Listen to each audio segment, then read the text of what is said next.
Graça e paz, meus irmãos! Amém. Ótima noite a todos, como é bom sempre estar aqui nessa casa, podendo, mais do que compartilhar uma palavra, gente. Às vezes muitas pessoas podem pisar nesse púlpito aqui e dizer, nossa, como é bom estar aqui, mas de verdade é sempre um presente quando o bispo me chama para poder ministrar a palavra aqui para vocês, para nós estarmos juntos, porque essa casa, ela nos abençoa demais. Estava vindo com o Ellison, e eu dizia, rapaz, você vai ver um povo animado, mas assim, ó, virado, mano. Né, João? Pensa na galera que não tem tempo ruim, ó, chovendo, quinta-feira, eu vi uns passando por mim ali, tava até com o cheiro do trem ainda. Hã? Não é verdade? Para se conectar com o culto até demora, né, porque fica a mulherzinha do trem falando, próxima estação, Ferraz de Vasconcelos. Mas está aqui glorificando o Senhor, e é sempre um prazer. Bispão, te amo, você sabe, você é meu brother, um paizão na fé que Jesus nos deu. Hoje eu estou muito bem acompanhado da minha digníssima e amada esposa. Irmão, quando ela vem, o negócio é diferente, eu fico mais empolgado, viu?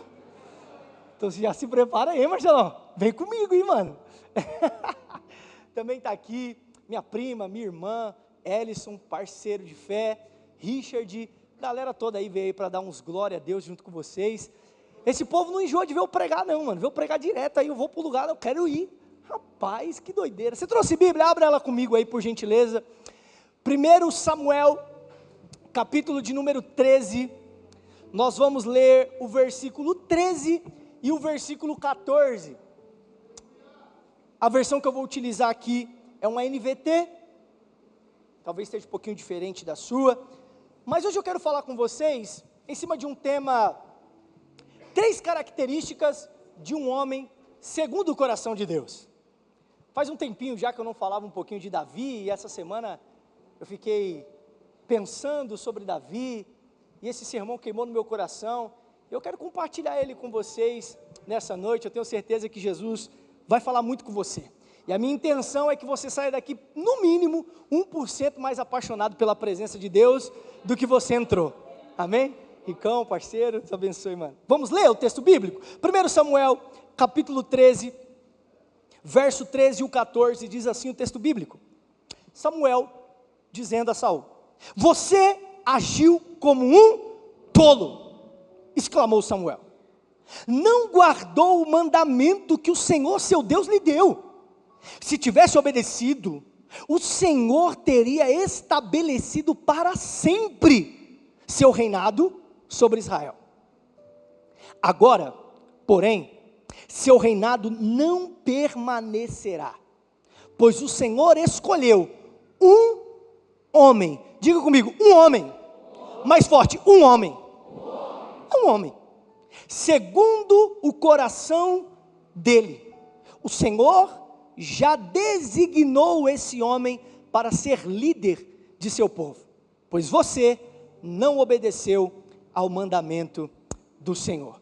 Se você quiser manter a sua Bíblia aberta, deixa ela aberta aí, a gente vai passear por alguns textos, como a proposta do sermão hoje é um pouco mais temático, então eu quero tomar essa liberdade, nós vamos passear por alguns textos, para que nós possamos falar sobre essas 3 características de um homem segundo o coração de Deus. Você já parou para pensar o que Davi tinha de tão especial para que ele fosse o personagem bíblico mais famoso e mais citado em toda a Escritura? Já parou para pensar nisso? Segundo Charles Swindoll, são feitas em média 66 referências sobre Davi só no Antigo Testamento. E 59 referências sobre Davi no Novo Testamento. Nenhum outro personagem histórico é mais citado nas Escrituras do que Davi. E a pergunta para nós introduzirmos aqui é, por quê? O que tinha Davi para que ele fosse um cara tão famoso assim? Eu acredito, irmãos, que nós precisamos olhar com um pouco mais de atenção para esse homem e aprender um pouquinho com ele, com os seus acertos, e por que não aprender também com os seus erros. Então é isso que nós vamos tentar fazer nessa noite, amém? Está comigo? Então vamos lá. Saul, como bem dito pelo profeta Samuel, no texto que lemos, agiu de forma irresponsável, desagradando ao Senhor. E como fruto de sua desobediência, o Senhor arranca o trono de Israel das mãos de Saul e agora vai dar a outro homem. Só que esse homem é segundo o coração de Deus. Só que o que me chama a atenção no texto é que o texto deixa claro, é um homem segundo o coração de Deus. Não é um anjo. Não é um grande líder. Não é um rei já muito bem estabelecido em alguma nação. Não. É simplesmente um homem. Irmão, isso mexe comigo, cara. Porque isso nos mostra que não é a grandeza do homem que Deus procura, mas é a entrega do seu coração a Ele. Duarte Littlewood disse uma vez que o mundo ainda não viu o que Deus pode fazer através de um homem que está com o seu coração totalmente entregue, rendido e prostrado diante da presença do Senhor. Irmão, escute isso, Deus não precisa de alguém com um currículo fantástico para que possa ser usado por Ele. Deus só precisa de alguém com o coração rendido, prostrado e entregue. É só disso que Deus precisa. Deus tem formas diferentes de fazer suas escolhas. Repete isso comigo, Deus tem formas diferentes de fazer as suas escolhas. Paulo escrevendo aos Coríntios, no capítulo de número 1, verso 26, olha só o que Paulo escreve aos Coríntios, no capítulo 1, verso 26. Ele vai dar um spoiler aqui do tipo de gente que Deus gosta de levantar, bispo. Olha isso aqui. Lembre-se, irmãos, de que poucos de vocês eram sábios aos olhos do mundo, ou poderosos, ou ricos, quando foram chamados. Pelo contrário, Deus escolheu as coisas que o mundo considera loucura, para envergonhar os sábios, assim como escolheu as coisas fracas, para envergonhar os poderosos. Verso 28, Deus escolheu coisas desprezadas pelo mundo, tidas como insignificantes, e a usou para reduzir a nada aquilo que o mundo considera importante. Agora, o que é que o mundo considera importante? Quando Paulo está escrevendo a sua carta, tem dois destinatários. Quantos destinatários? Dois. Dois públicos recebem as cartas de Paulo. O primeiro público é o público dos judeus. E como é que os judeus avaliavam se alguém é de Deus ou não? Pelos sinais. Eles avaliavam o ministério do apóstolo Paulo pelo poder. Quantos sinais ele está manifestando? Quanto de poder está jorrando desse cara? Uma forma muito superficial de avaliar, porque o próprio Cristo disse, naquele dia muitos virão em meu nome, dizendo, Senhor, Senhor, em seu nome expulsamos demônios, fizemos prodígios e maravilhas, e eu olharei para eles e direi, apartai-vos de mim, maldito, porque eu não vos conheço. Então era uma forma avaliada, é uma forma errada dos judeus avaliarem o ministério de Paulo. O segundo público que recebia as cartas de Paulo eram os gregos, os gentios. E como é que eles avaliavam a capacidade de uma pessoa? Pelo externo. O que a pessoa era em essência no seu caráter, pouco importava. A preocupação deles era com o cérebro. Quão inteligente esse cara é? O quanto que ele entende sobre as filosofias antigas para que ele possa nos liderar? Sabe o que eles se preocupavam? Eles se preocupavam com o físico. Quão forte esse cara é fisicamente para que ele possa ser o nosso líder? Se fosse eu estava perdido com esse físico atlético aqui. Eles queriam homens fortes, empoderados. A beleza simétrica, o quão simétrico esse cara é para que ele possa nos liderar. Você percebe que é tudo muito superficial? Tanto a análise dos judeus, quanto a análise dos gregos, é superficial. Judeus querem ver sinais, gregos querem ver inteligência, aparência, boa pinta. É por isso que Paulo, logo nos primeiros capítulos da sua carta aos Coríntios, ele vai iniciar sua carta dizendo: eu não estou aqui com palavras de sabedoria humana para agradar gregos, e nem estou preocupado com o negócio de sinais para agradar judeus. Nada me proponho saber entre vocês, a não ser Cristo e este crucificado. Eu sou um homem fraco, e o único poder que vocês vão ver em mim é a beleza do Cristo vivo. A beleza do Cristo. É a beleza do Cristo. Agora é que vem a parte dura de digerir do sermão. Porque nós, século 21, somos em muito, irmãos, parecido com os gregos e com os judeus. O cara pode ser um pilantra, mau caráter, fazer tudo de errado, mas se na igreja dele está tendo cura e milagre, como é que está lá? O caráter já não importa mais. Nós somos em muito parecido com os gregos. Quão inteligente esse cara é? Quantas citações ele faz no sermão dele? O quanto que ele entende, o quanto que ele conhece da filosofia, o quanto que ele sabe, o quanto de dinheiro que ele tem, o quão aparentemente perfeito ele é.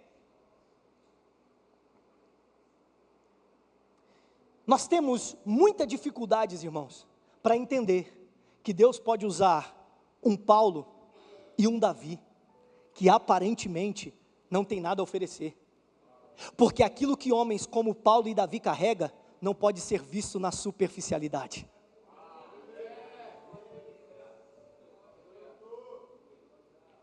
E aqui para nós, a superficialidade nos impressiona muito mais do que queremos admitir. Aquilo que conseguimos admirar com os olhos, nos impressiona muito mais do que a essência que uma pessoa carrega no coração, irmãos. Que nos próximos dias o Senhor possa mudar a nossa ótica carnal para uma ótica espiritual. E sabe qual é o perigo? Nós fazemos as nossas escolhas a partir do quê? A partir disso. Mas Deus é aquele que diz: não é assim que eu faço as minhas escolhas. Charles Swindoll diz que se fôssemos resumir em uma frase a história de Davi, resumiríamos da seguinte forma: Davi era um ninguém que Deus transformou em alguém. Casa do Oleiro, escute isso com muito carinho. Deus não se impressiona com o currículo de seu ninguém. Não importa quantas formações você tem, não importa qual é o tamanho do seu currículo, não importa quanto que está o saldo bancário da sua conta. Pastor, mas você está fazendo uma apologia à ignorância? Não, irmãos, eu amo estudar, não tem nada que me dá mais prazer, minha esposa está aqui, do que abrir os meus livros na minha escrivania e me debruçar nas escrituras, me debruçar nos livros. O que eu estou querendo dizer é que Deus não depende do meu bacharel em teologia para fazer o que Ele quer fazer, porque se Ele quiser fazer, Ele abre a boca da jumenta para profetizar. Ele abre a boca da jumenta para profetizar. Ele não precisa de homens, Ele não precisa de currículo, Ele só precisa de um coração. Ele só precisa de um coração. Cadê alguém com coração aqui diante dele?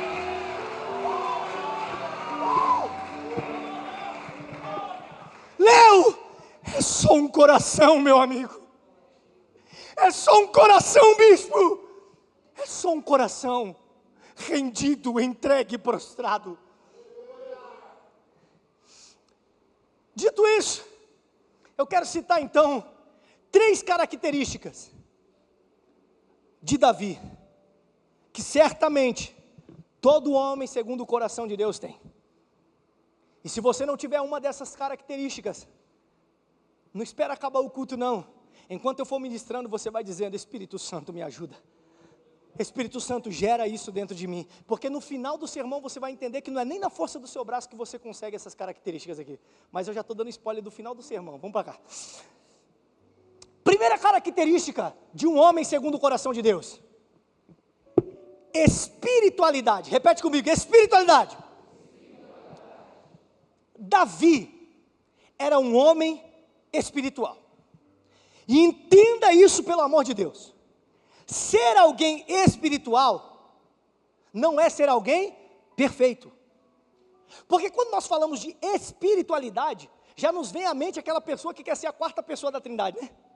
Que se acha mais santo que todo mundo. Eu não sei você, mas eu tive um tempo em que eu achava que a espiritualidade era não poder colocar uma bermuda. Era num dia de sol, eu não consigo colocar, não, tem que andar de calça, gravata, terno. Teve um tempo que eu parei até de jogar bola, irmão, porque a bola era o ovo do Satanás. É verdade, porque não podia colocar bermuda para jogar bola. E aí eu me achava espiritual. Quando eu vi um cara que falava que era crente, eu falava, usando bermuda? Isso é crente nada, pai, usando bermuda? Isso é um carnal.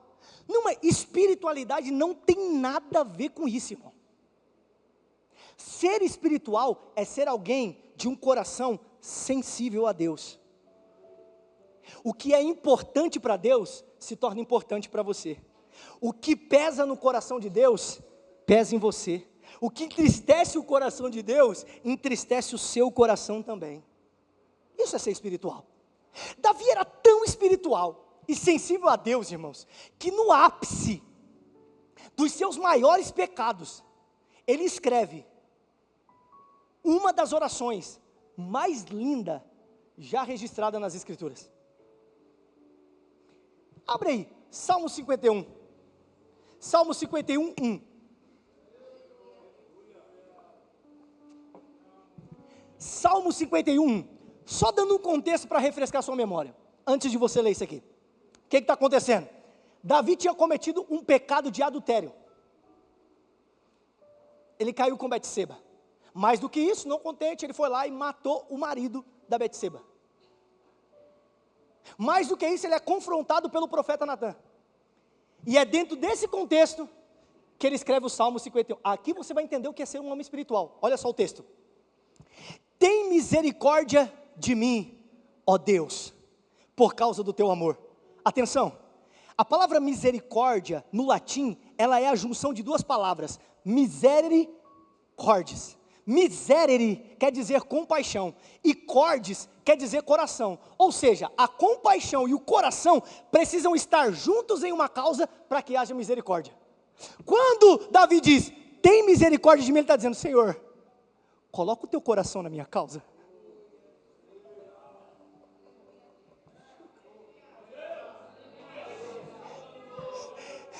Senhor, não vem com a tua justiça, coloca o teu coração na minha causa. Ele está dizendo, tem misericórdia de mim, ó Deus, por causa do teu amor. Não é porque eu sou rei, não é porque eu matei gigante, não é porque eu tenho dinheiro, não é porque eu conquistei reinos, é por causa do teu amor.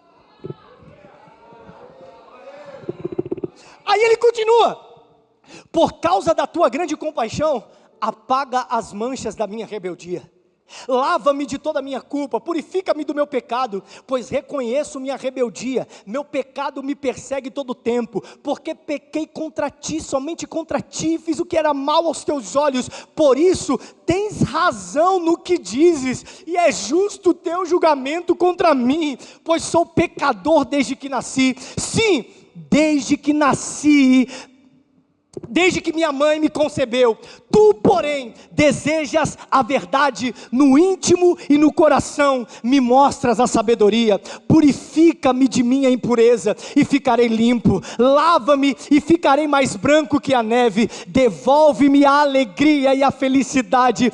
Tu me quebrastes, agora permite que eu exulte o teu nome outra vez. Não continues a olhar para os meus pecados, remove as manchas de minha culpa. cria em mim, ó Deus, um coração puro, renova dentro de mim um espírito firme, e não me expulse da tua presença, e não retires de mim o teu Espírito Santo.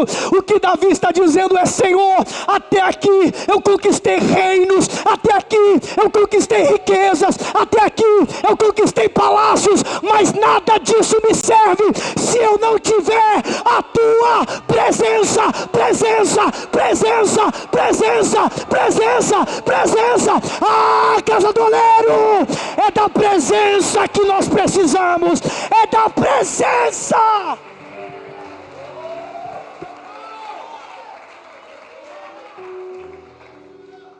Homens espirituais são homens apaixonados pela presença.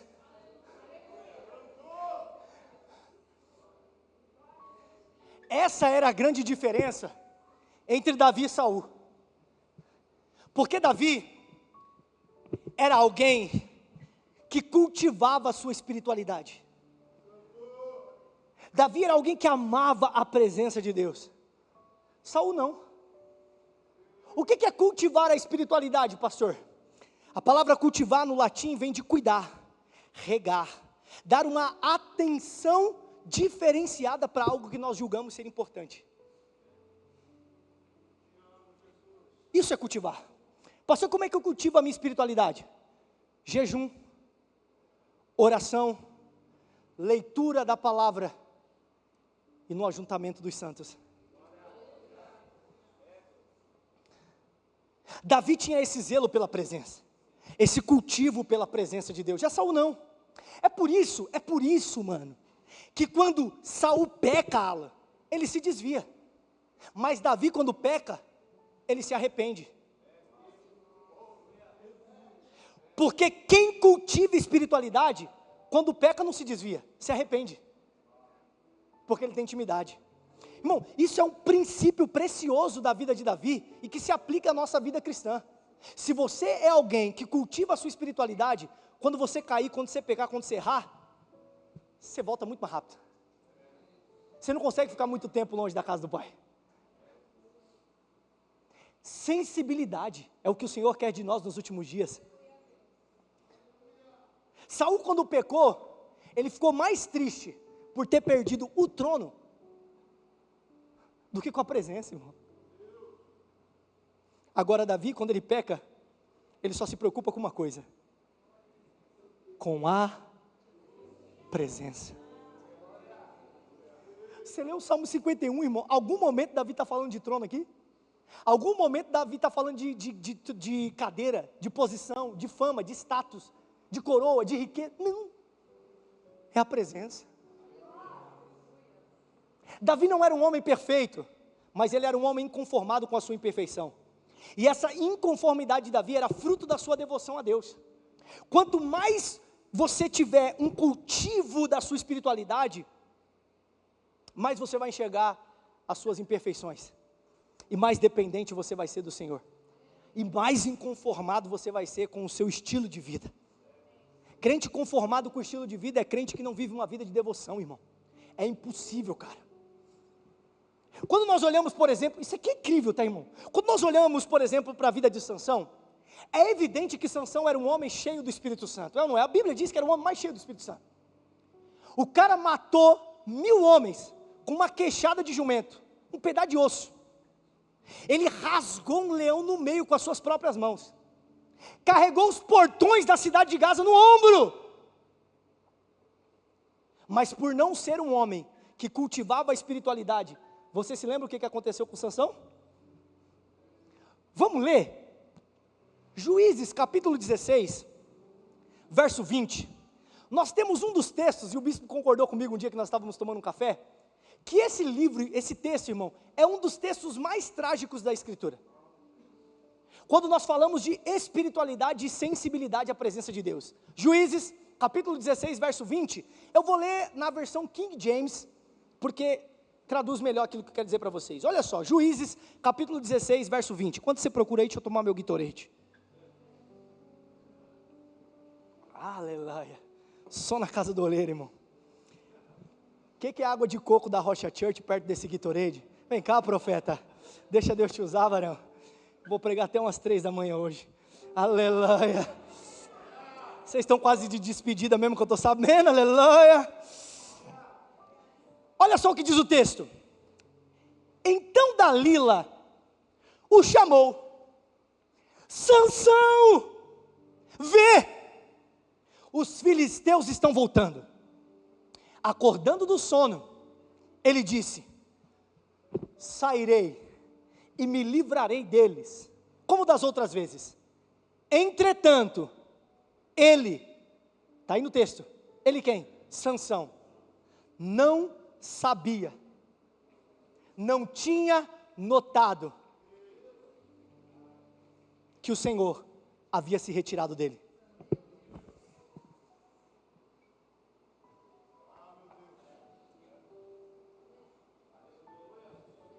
Que tragédia, irmãos. Através de uma exegese fiel ao texto bíblico, nós sabemos que era muito comum o Espírito de Deus descer sobre algumas determinadas classes de pessoas para realizar um feito incrível e depois ele se retirava. Só que o texto faz questão de dizer que Sansão nem percebeu isso. Ele nem notou que isso aconteceu. Que tragédia, irmão. Davi, um homem de devoção, implora para não perder a presença. Sansão, um homem sem devoção, nem percebe que a presença foi embora. Irmão, nós precisamos voltar para esse lugar de sensibilidade. Nós precisamos voltar para esse lugar de sensibilidade, irmão. Perceber o que o Senhor está fazendo e perceber aquilo que o Senhor está deixando de fazer.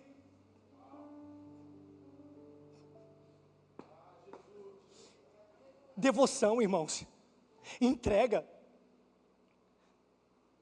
Imagina um homem escolhendo uma mulher para se casar. Imagina essa cena. Ele olha para a moça e ele diz assim: Richard, olha, eu não te acho bonita, eu não te acho atraente, eu não vejo nada em você que me agrada, mas eu quero me casar com você, porque eu sei que se eu me casar com você, eu vou ter alguns benefícios no casamento. Qual é a mulher em sã consciência que vai se casar com um cara desse? Tem alguma mulher aqui que se casaria com um cara desse? Com uma declaração linda de amor dessa? Nenhuma. Mas você já parou para pensar que às vezes nós estamos propondo esse tipo de relacionamento para com Deus e com a pessoa do Filho Jesus Cristo? Não o amamos, não o admiramos, não exaltamos a sua beleza, mas nós queremos Ele, porque algum dia alguém nos disse que se nós estivermos casados com Ele, nós teremos algum benefício, ou seja, Ele vai nos livrar do inferno. Irmão, escuta isso, Deus não quer só te livrar do inferno, Ele quer ter relacionamento com você. Ele não quer só te livrar do inferno, Ele quer relacionamento.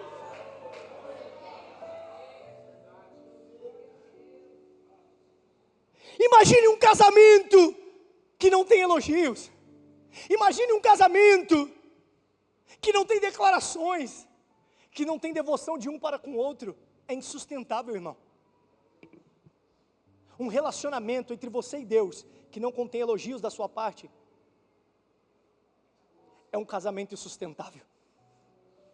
Mas cedo ou mais tarde essa aliança vai se romper da sua parte. E sabe o que é mais louco, Ellison? Nós somos miseráveis, pecadores, falhos, merecíamos o inferno, mas ainda assim Ele diz: Tu és o meu filho amado.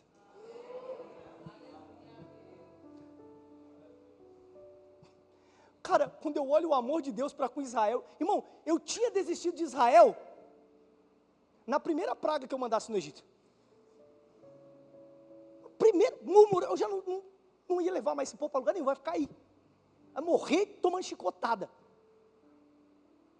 Mas Deus insiste, irmão, porque Deus ama o seu povo.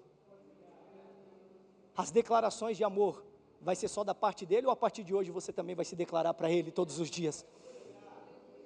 Porque a maior declaração de amor por você Ele já fez, que foi entregando Cristo para morrer em seu lugar. Somente por isso nós já deveríamos todos os dias levantar as nossas mãos e dizer: louvado seja o teu nome, ó Senhor nosso Deus, porque tu planejastes a obra da salvação, o teu filho executastes a obra da salvação, e o teu Espírito Santo está aplicando a obra da salvação no meu coração, e por isso eu te amo, e por isso eu te glorifico, e por isso eu te exalto, e por isso eu te bendigo. Por isso eu levanto as minhas duas mãos para o céu e digo: obrigado, Senhor, obrigado, Senhor, obrigado, Senhor. Aleluia.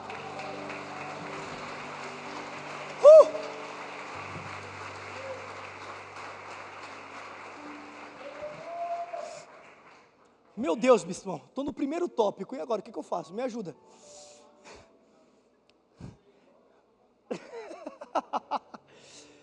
Vou correr. Segunda característica de um homem segundo o coração de Deus: humildade. Humildade. Se tem uma coisa que Davi era humilde. Salmo 78, 70. Olha o que diz o texto na versão NA. Também escolheu o seu servo Davi, e o tirou do aprisco das ovelhas. Talvez você pense: esse texto não diz que Davi era humilde. Sim, mas o texto diz que ele era servo. E só dá para ser servo se tiver um coração humilde. Quer conhecer se alguém é humilde, não? Vê o quanto que ela serve. O princípio de um coração humilde está em servir o outro. Timothy Keller, em seu livretinho chamado Ego Transformado, alguém já leu esse livro aqui desse lado? Ego Transformado, do Timothy Keller. Alguém aqui desse lado já leu? Ego Transformado. Depois vocês, eu acho que está R$12 na Shopee, R$10. Barato, barato. Vai transformar a tua vida. Nesse livro, Tim Keller diz que humildade não é pensar em mim como se eu fosse mais, e nem pensar em mim como se eu fosse menos, mas é pensar menos em mim mesmo. Porque quando eu penso menos em mim mesmo, eu penso mais no outro. Aí dentro dessa citação, ele usa a citação de C.S. Lewis, argumentando dizendo: quando você encontra uma pessoa humilde, geralmente você não sai da presença dela dizendo: nossa, como essa pessoa é humilde. Por quê? Porque você não vai ver essa pessoa se exaltando, mas você também não vai ver essa pessoa se depreciando, se diminuindo, dizendo que é alguém insignificante, que não presta para nada. Porque na maioria das vezes, pessoas que vivem se depreciando na presença de outras pessoas, não são humildes, são pessoas obcecadas por si mesmo. E aí ela se deprecia na presença de outras pessoas, para que as pessoas possam olhar para ela e dizer: que isso, cara? Não diga isso de ti mesmo. Você é um cara tão legal, você é um cara tão incrível, tão maravilhoso. E ela vai se depreciando por isso. E aí ele argumenta: depois de conversar com alguém humilde, você fica admirado, não com a sua autodepreciação. Irmão, fala sério, ninguém aguenta. Não, a irmã já fez até, não dá. Ninguém aguenta pessoas que vivem chorando as misérias, irmão. Todo momento, toda hora. A gente tinha um amigo nosso, não vou citar o nome, né, nem? Cara, tu não dava para encontrar com o cara, mano. Parecia que descia um peso assim nas suas costas, mano. Não dá para perguntar se está tudo bem. É aquele cara que você fala: paz, irmão, Deus é bom, hein, aleluia. Não dá para perguntar se está tudo bem, o bispo matou. Não dá para perguntar se está tudo bem. Porque gosta de se depreciar. Aí ele diz assim, ó: depois de conversar com alguém humilde, você vai ficar admirado, não com a sua autodepreciação, mas sim com o quanto essa pessoa se interessou em você, com o quanto que ela se interessou na sua história, e o quanto que ela está disposta a te servir. Porque a humildade proveniente do Evangelho mata a necessidade de pensar só em mim mesmo.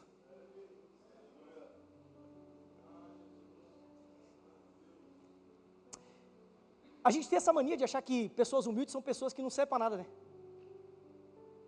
Que tem um carrinho velho, que tem um salário velho, que tem uma casinha mais ou menos. Não. Que não tem habilidade, nem qualidade nenhuma. Não. Deus chamar Davi dos currais não significa que ele não tinha nenhuma qualidade, mas sim que o curral forjou a humildade no seu coração e fez com que ele não tivesse orgulho de nada, que ele não tivesse nada do que se orgulhar. Escuta isso, talvez você tenha vindo de um lugar do qual você não tem nada do que se orgulhar. Talvez você veio de uma família pobre, talvez você cresceu sem os seus pais, talvez o ambiente que você mora é um ambiente deplorável, um contexto extremamente improvável, mas a boa notícia das Escrituras é que Deus ama escolher gente que não tem nada do que se orgulhar. Escolher Davi é o mesmo que Deus estivesse dizendo: eu não me importo com imagem, mostra-me um homem que tenha humildade e eu darei a ele toda a imagem que ele precisa. Uau! Aleluia!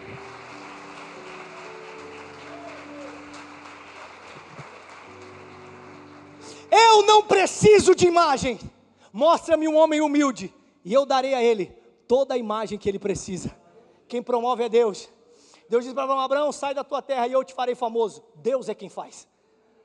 Deus é quem faz.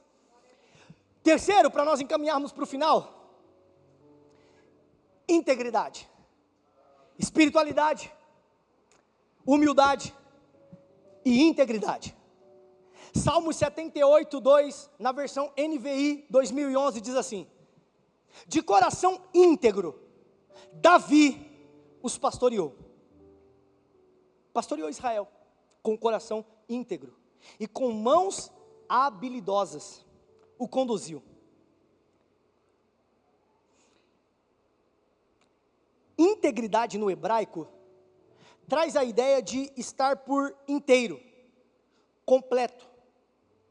Algumas traduções desse texto vai dizer que Davi tinha um coração sincero. Todavia era esse cara. Ele era esse cara que estava sempre por inteiro. Davi nunca estava pela metade diante de Deus. Seja quando ele errava, seja quando ele acertava, ele estava sempre por inteiro. E eu penso, irmãos, que isso é um problema para nós. Porque quando nós acertamos, nós queremos estar por inteiro. Quando a gente acha que a gente está fazendo nosso devocional tudo certinho, você não se atribulou com o seu chefe, não brigou com a patroa aquela semana, aí você fala: uau, agora eu estou voando, eu posso estar por inteiro na presença de Deus. Mas quando falhamos, queremos estar só pela metade. É a síndrome do Adão e Eva, sempre tampando uma parte com uma folhinha de figueira, achando que Deus não conhece essa parte que nós estamos escondendo. Mas Deus vê. Ele vê por trás da figueira. Pastor, eu errei, eu pequei, eu falhei, e tudo que eu estava fazendo nos últimos dias era estar pela metade. Tudo que eu estava fazendo para Deus era pela metade. O que eu faço? John Stott tem uma frase célebre, que eu gosto muito. Ele diz assim: uma consciência culpada só será uma grande bênção se ela nos fizer voltar para casa. Presta atenção nessa frase. Uma consciência culpada após pecar só será uma grande bênção se ela nos fizer voltar para casa. Quando o filho pródigo pecou, falhou, saiu para distante da casa do pai, gastou todo o dinheiro, você conhece toda a história. Teve um momento que aconteceu uma coisa com ele, ele caiu em si. O que foi aquilo ali, Henrique? Consciência culpada pela atitude que ele cometeu. Ele tinha duas opções: vou me afundar mais ainda nessa lama, ou eu vou voltar para a casa do meu pai, aonde até os servos são bem tratados. Quando você pecar, quando você errar, a sua consciência vai culpar. E deixa eu dizer, essa culpa bíblica é uma bênção para você, porque ela te aponta para um único lugar que pode perdoar os seus pecados, que é a casa do seu Pai. Quando você errar, quando você pecar, não vai para mais longe. Não fique só pela metade. Se tem uma pessoa satisfeita, se tem um ser satisfeito com a sua entrega pela metade, esse ser se chama Satanás. C.S. Lewis, Cartas de um Diabo ao Seu Aprendiz, ele ensina o Vermelindo, que é um diabo mais novo, como destruir a vida dos cristãos, e ele dá essa recomendação: nunca tente lançar um homem de uma forma muito veemente para fora da presença. Afaste aos poucos, porque esse impacto pode pesar a consciência. Você entende por que Deus colocou essa culpa bíblica em você quando você peca? É para que você volte todos os dias para o lugar onde tem perdão para os seus pecados.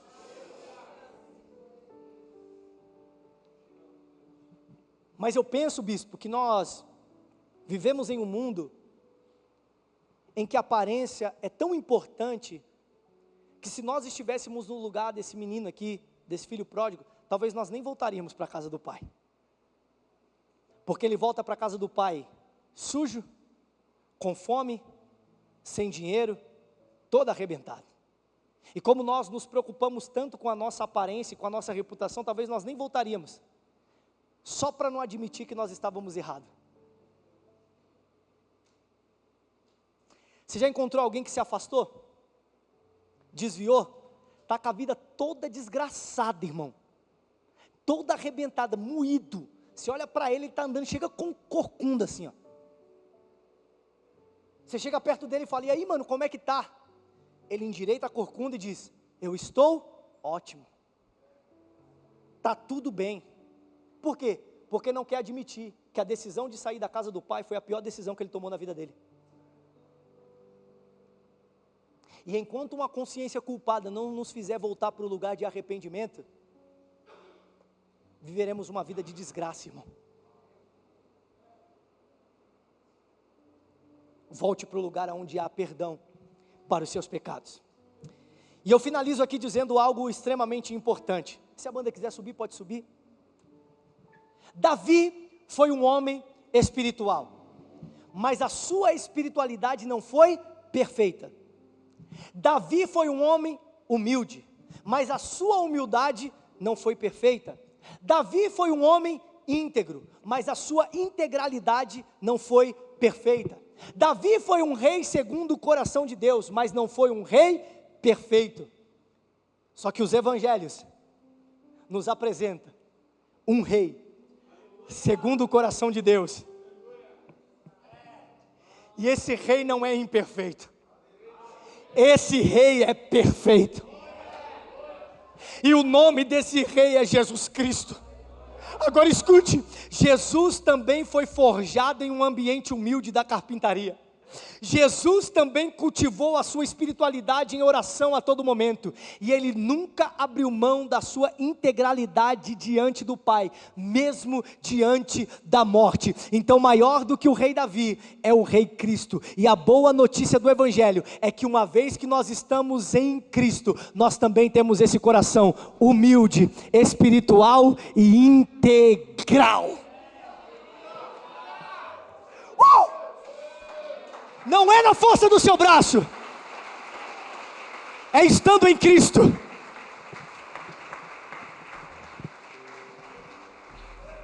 Eu vou ler um texto, Romanos, capítulo 7, verso 18. Romanos, capítulo 7, verso 18.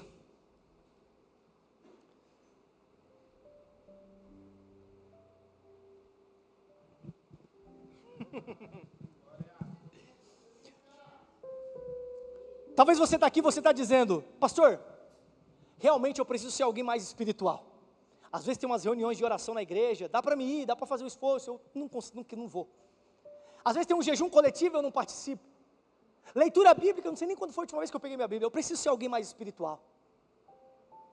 Mas deixa eu dizer, na força do teu braço tu não vai conseguir.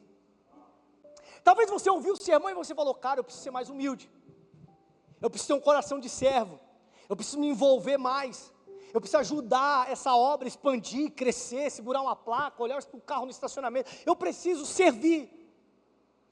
Mas deixa eu dizer, você não vai conseguir fazer isso na força do seu braço. Talvez você está aqui, você está dizendo, cara, eu preciso ser mais integral, eu preciso ser mais inteiro na presença de Deus, eu estou vivendo uma vez estou lá, às vezes estou cá, às vezes estou lá, talvez eu preciso tomar um posicionamento, e eu preciso estar inteiro. Vou dizer para você, na força do teu braço, você não vai conseguir. Por que, pastor, você está dizendo isso? Por causa desse texto aqui, ó. O apóstolo Paulo está dizendo, e eu sei que em mim, isto é, em minha natureza humana, ou na minha carne, não há nada de bom. Pois eu quero fazer o que é certo, mas não consigo. Você já teve esse desejo de querer fazer o que é certo e não conseguir? Você já teve esse desejo de querer ser melhor e você falhar? Aí a gente fica igual aquele tiozinho do meme. Teve um meme bem antigo de um tiozinho que ele está dando uma entrevista e ele fala assim, ó, pensa num negócio difícil que eu fui inventar de ser, esse negócio de ser evangélico. Não pode beber, não pode fumar, não pode apostar, não pode mentir, e você ainda corre o risco de ir para o inferno ainda. Esse negócio de ser evangélico é difícil, mas a verdade, irmão, é que ser cristão não é difícil, é impossível. Pelo menos do jeito que nós estamos tentando ser cristãos, na força do nosso braço. Já viu aquela pessoa dizer, eu preciso ser mais paciente com meu marido, eu preciso ser mais paciente com a minha esposa, aí você faz um monte de exercício para ser mais paciente, não vai ser, porque paciência é um fruto do Espírito, não é se esforçando que você é paciente, é se relacionando com o Espírito que você se torna paciente. Se esforçar fizesse você ser mais paciente, não se chamava fruto do Espírito, se chamava obra da carne. Jesus amado, não, eu vou ser mais paciente agora, eu vou ser mais amoroso, eu vou ser mais piedoso. Não vai ser. Na força do seu braço, sem uma vida de devoção, sem uma vida de oração, sem estar em Cristo, esquece. É Paulo dizendo, pois eu quero fazer o que é certo, mas não consigo. Quero fazer o bem, mas não faço. Não quero fazer o que é errado, mas ainda assim o faço. Então se faço o que não quero, na verdade não sou eu quem faz, mas o pecado que habita em mim. Assim, descobri esta lei em minha vida. Quando quero fazer o que é certo, percebo que o mal está presente em mim. Amo a lei de todo o coração. Contudo, há outra lei dentro de mim, que está em guerra com a minha mente, e me torna escravo do pecado que permanece dentro de mim. Miserável homem que sou, quem me libertará deste corpo mortal, dominado pelo pecado? O apóstolo Paulo está fazendo uma pergunta, quem me libertará desse corpo mortal, entregue ao pecado, esse corpo maldoso, que deseja as coisas mundanas, ímpias desse mundo? Quem me libertará, se eu tento e não consigo? Só que o mais lindo, é que o mesmo Paulo, que coloca o ponto de interrogação, dá a resposta no próximo verso, irmão, e está aí na sua Bíblia. Miserável homem que sou, quem me libertará desse corpo mortal dominado pelo pecado? Graças a Deus, a resposta está em Jesus Cristo, o nosso Senhor. Casa do Oleiro, nós precisamos estar em Cristo, e é estando em Cristo que nós somos libertos do pecado, e é estando em Cristo que nós nos tornamos espirituais, é estando em Cristo que nos tornamos humildes, é estando em Cristo que nós estamos por inteiro.